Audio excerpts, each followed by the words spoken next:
রাধে কৃষ্ণ বন্ধুরা, হঠাৎ করেই নিম্নচাপের ফলে আকাশে মেঘ দেখা দিল। সেই মেঘের জন্য আমাদের এখানে বৃষ্টি শুরু হলো। মঙ্গলবার নাগাদ বৃষ্টি শুরু হয়। 5 দিন ব্যাপী বৃষ্টি হওয়ার কারণে আমাদের এখানে বন্যার সৃষ্টি হয়। তারই কিছু দৃশ্য আজ আমি আপনাদেরকে দেখাবো।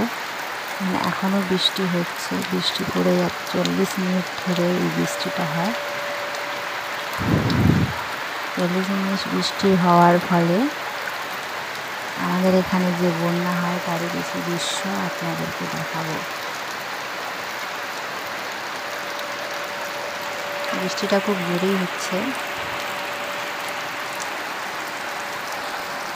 তারপরের দিন সকালে দেখুন, আমি যেই নদীর দৃশ্য আপনাদেরকে ভিডিও করে দেখিয়েছিলাম, সেই নদী পাল সেখানকার সব জায়গায় ডুবে গেছে জলে। আমাদের একবারে নদী বাঁধের কাছকেই জল চলে এসছে। তারই কিছু দৃশ্য দেখাচ্ছি আপনাদেরকে, দেখুন। দেখছেন, সেপারের সঙ্গে যোগাযোগ একবারেই বিচ্ছিন্ন। নৌকা ছাড়া যাওয়া যাচ্ছে না। এখন একবারে জলমগ্ন হয়ে গেছে। নদীর পাল ডুবে বাঁধের ধারে জল লেগে গেছে। বাঁধের ধারে যে ঘরগুলো আছে সেখান থেকেই জল দেখা যাচ্ছে।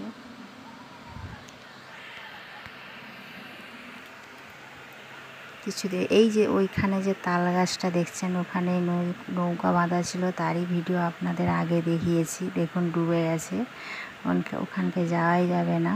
সেপারের সঙ্গে একবারেই যোগাযোগ বিচ্ছিন্ন। এখন নদী আমাদের এখন ভরপুর বন্যা।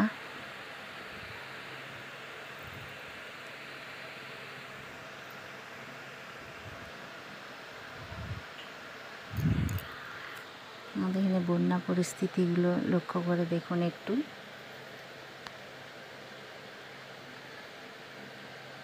নৌকোগুলো সব নদীর পালে। আমাদের এই দৃশ্যখানি দেখাচ্ছি আমাদের বাড়ির পেছনের যে জমি, সেখানে গিয়েছিলাম বিকেলে। দেখুন, পুরো পানা ভর্তি হয়ে যে জল সব এসছে এখানে। কয়েকশো বিঘা জমি সব জলের তলায় চলে গেছে। দেখছেন, জল ঢুকছে।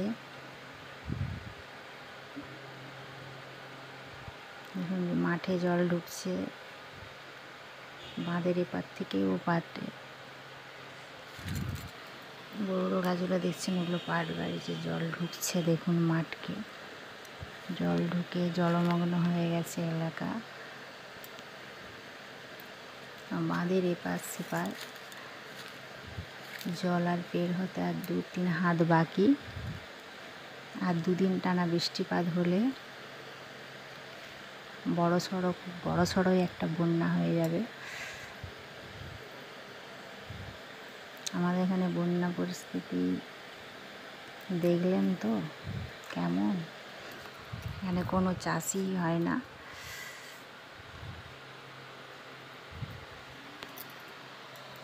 আর যদি না বিশ্বাস হয় আপনাদের, আমি নৌকা ঘাটে এসেছি। দেখুন, নৌকো বাঁধা আছে। বন্যার সময় নৌকোয় করে মালপত্র লেনদেন হয়। সত্যি কি মিথ্যা, তাই জন্য আমি আপনাদেরকে সত্য যাচাই করার জন্য এখানে এসেছি। রাধে কৃষ্ণ বন্ধুরা, আপনাদের যদি এই ভিডিও ভালো লেগে থাকে, প্লিজ লাইক, কমেন্ট, সাবস্ক্রাইব করে জানিও। আশা করি আমার ভিডিও ভালো লেগে থাকবে।